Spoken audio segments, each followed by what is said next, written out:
கரூரிலிருந்து நம்முடைய செய்தியாளர் ஹரிகிருஷ்ணன் இணைகிறார். அவரோடு பேசலாம்.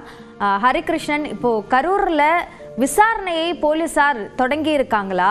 அங்க விசாரணைக்காக என்னென்ன நடவடிக்கைகள் எடுக்கப்பட்டிருக்கு? கரூர்ல நேற்று விஜய் பரப்புரையின் போது ஏற்பட்ட கூட்ட நெரிசல் காரணமா இதுவரையும் 40 பேர் உயிரிழந்திருக்காங்க. இந்த விபத்தை பார்க்கும் பொழுது தமிழக வெற்றி கழகத்தினுடைய கரூர் மாவட்ட செயலாளர் மதியழகன், அப்புறம் தவைக்கா பொதுச் செயலாளர் ஆனந்த், நிர்மல்குமார் உள்ளிட்ட 3 பேர் மேல 4 வழக்குகளின் கீழே வழக்கு பதிவு காவல்துறை செஞ்சுட்டாங்க. இந்த போற விபத்துல உயிரிழந்தவங்களை தொடர்ந்து இந்த கரூர் அரசு மருத்துவமனையில பாத்தீங்கன்னா அரசியல் தலைவர்கள் வந்த வண்ணமே இருக்கிறாங்க. காலை முதலே பாமக சேர்ந்த அன்புமணி ராமதாஸ், அப்புறம் சசிகலா, டிடி ஓபிஎஸ், திருமாவளம் உள்ளிட்ட பல்வேறு அரசியல் கட்சிகள் வந்து அவருடைய நலன் விசாரித்து போற காட்சிகளை நம்மளால பார்க்க முடியுது.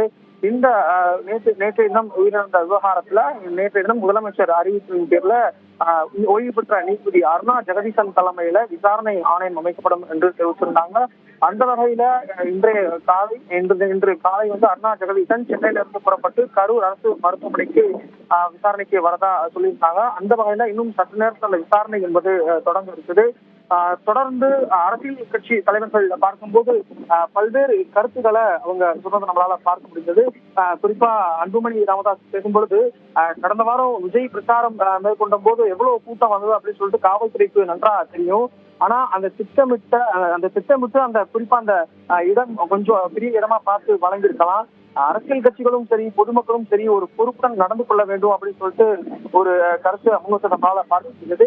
அப்புறம் முன்னாள் முதலமைச்சர் ஓபிஎஸ் பேசும்பொழுது, இந்த விவகாரம் தொடர்பா அருணா ஜெகதீசன் தலைமையில விசாரணை ஆணையம் அமைக்கப்பட்டாலும் கூட இந்த விவகாரம் தொடர்பாக சிபிஐ விசாரணை என்பது அமைக்க வேண்டும் அப்படின்னு சொல்லிட்டு முன்னாள் முதலமைச்சர் ஓ பன்னீர்செல்வம் அவர்கள் தெரிவித்திருந்தாங்க. இன்னொன்னு முக்கியமா நேற்றைய தினம் மா சுப்பிரமணியன் அவர்கள் பேசும்பொழுது, காவல்துறை விதித்த நிபந்தனைகளை கடைபிடிக்காத காரணத்தால் தான் இந்த மூச்சுத்திணறல் ஏற்பட்டு இந்த உயிரிழப்பு அப்படிங்கிறது ஏற்பட்டிருக்கு. ஒரு பக்கம் அனுமதி தந்தாலுமே வந்து அதுல அரசியல் செய்யறாங்க.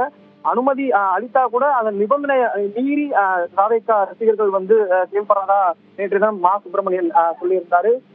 தற்பொழுது இந்த 40 பேர் உயிரிழந்த நிலையில ஒரே ஒரு நபர், அதாவது சுகுணா என்ற 60 வயது பெண்மணி ஒருவர் தீவிர சிகிச்சை பிரிவில் அனுமதிக்கப்பட்டு அவர்கள் கண்காணிச்சுட்டு வர்றாங்க. இன்னொன்னு, இங்கு போதுமான கருவிகள் இல்லாத பட்சத்துல அவர்களுக்கு மதுரை அல்லது திருச்சி அரசு மருத்துவமனையில கொண்டு சென்று சிகிச்சை அளிக்கணும் அப்படின்னு சொல்லிட்டு அரசியல் கட்சி தலைவர்கள் கோரிக்கை வச்சதை நம்மளால பார்க்க முடிந்தது. இன்னும் நேரம் போக போக இங்கு கூட்டம் அரசியல் கட்சி தலைவர்கள் வந்துட்டு போற காட்சிகளை நம்மளால பார்க்க முடியுது. குறிப்பா அருணா ஜெகதீசன் தலைமையிலான விசாரணை அறிக்கை அப்படிங்கிறது 2 வாரங்கள்ல அறிக்கை தாக்கல் செய்து அதற்கான நடவடிக்கை எடுக்க வேண்டும் அப்படின்னு சொல்லிட்டு ஒரு கோரிக்கை எழுந்திருக்கு.